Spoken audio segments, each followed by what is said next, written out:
Hello दोस्तों, आपका फिर से स्वागत है मेरे इस यूट्यूब चैनल हॉरर हाउस में।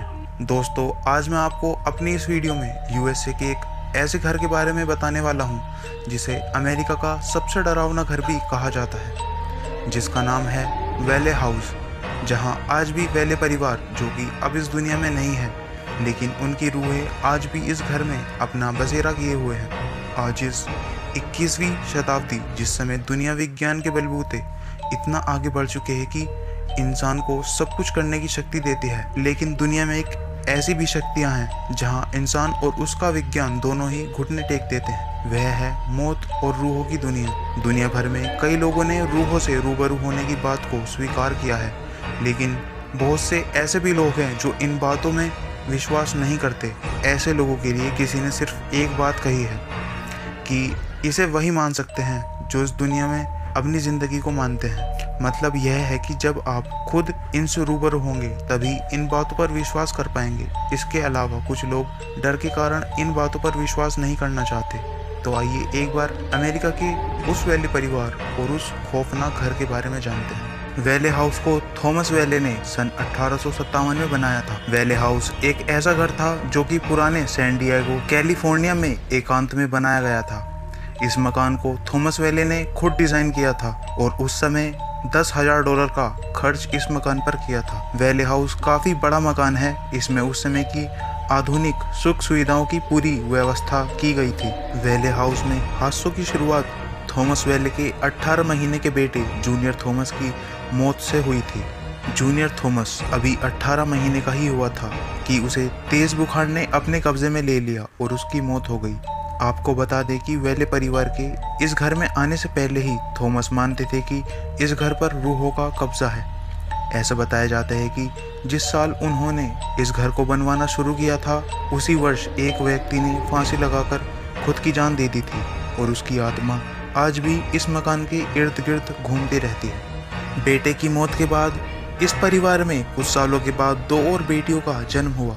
उसके कुछ साल के बाद थॉमस की पत्नी की भी बीमारी के चलते मौत हो गई। थॉमस के बड़े बेटे वायलेट वेले ने जॉर्ज टी बर्टो नाम की एक लड़की से शादी कर ली। शादी के कुछ दिनों बाद ही दोनों में तलाक हो गया और वायलेट यह सदमा बर्दाश्त नहीं कर सका और उसने अपने कमरे में जाकर खुद को सीने में गोली मारकर आत्महत्या कर ली। वहीं थॉमस की दूसरी बेटी अन्ना आलिया ने जॉर्ज 12 से शादी की, जो कि उसी घर में रहा करता था। घर में पहले से ही मौजूद रूहों ने अपना असर दिखाना शुरू कर दिया था और एक एक करके थॉमस परिवार पर अपना कहर ढा रही थी। इसी बीच सर जॉन की भी बीमारी के चलते मौत हो गई।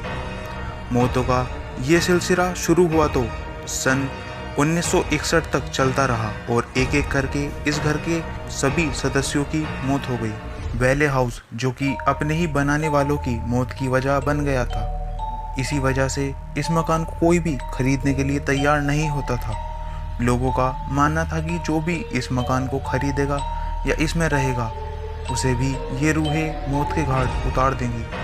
आज भी इस मकान में थॉमस को उसके कमरों में चहलकदमी करते महसूस किया जाता है। सबसे खौफनाक मंजर तो वो होता है जब आलिया अपने कमरे में अपने बालों को संवारती है। उस समय उसकी छाया साफ तौर पर आईने में देखी जा सकती है। वहीं कुछ लोगों ने घर के पिछले वाले कमरों में अन्य सदस्यों के होने का भी आभास किया है। इस घर को सरकार ने अब अपने कब्जे में ले लिया है। इस घर में घोस्ट हंटर्स ने एक रिसर्च की थी।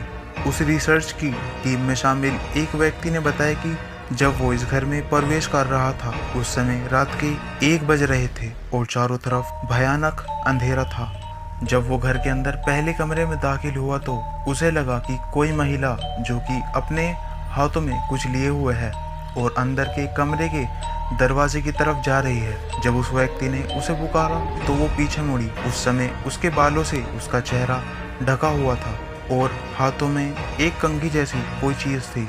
उस समय जब टीम के उस व्यक्ति ने उस पर टॉर्च की लाइट दी तो वो उस दरवाजे में समा गई।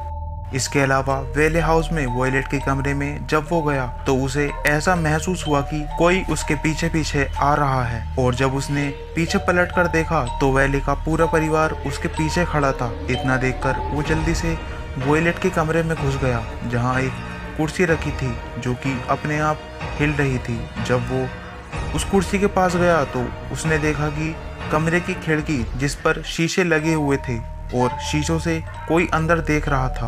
उस वक्त वो सदस्य दौड़कर खिड़की के पास पहुंचा तो जो उस खिड़की से देख रहा था वो साया अचानक कहीं गायब हो गया। उसके बाद उसने खिड़की के शीशों पर गौर किया तो उसने देखा कि खिड़की के शीशों पर खून के ताज़ा धब्बे लगे हुए थे। वैले हाउस में रहने वाले जिनकी मौत हो गई वो अब इस दुनिया में इंसानी रूप में नहीं है, लेकिन उनकी रूहें आज भी वैले हाउस को छोड़ नहीं पाई। आज भी आप उन रूहों को आसानी से महसूस कर सकते हैं। बस ज़रूरत है थोड़ी सी हिम्मत और इच्छा की। वैले हाउस को सरकार ने एक म्यूज़ियम में तब्दील कर दिया है। आज बहुत से लोग वैले हाउस में जाकर थॉमस वैले के परिवार को महसूस करते हैं, लेकिन सरकार ने मकान के कुछ हिस्सों को प्रतिबंधित कर दिया है। तो दोस्तों, आपको क्या लगता है, क्या वैले हाउस सच में हॉन्टेड है या सब अफवाह? आप अपनी राय मुझे कमेंट सेक्शन के ज़रिए दे सकते हैं। अगर वीडियो पसंद आई हो तो वीडियो को लाइक, चैनल को सब्सक्राइब और शेयर करना मत भूलना। मिलते हैं अगली वीडियो में।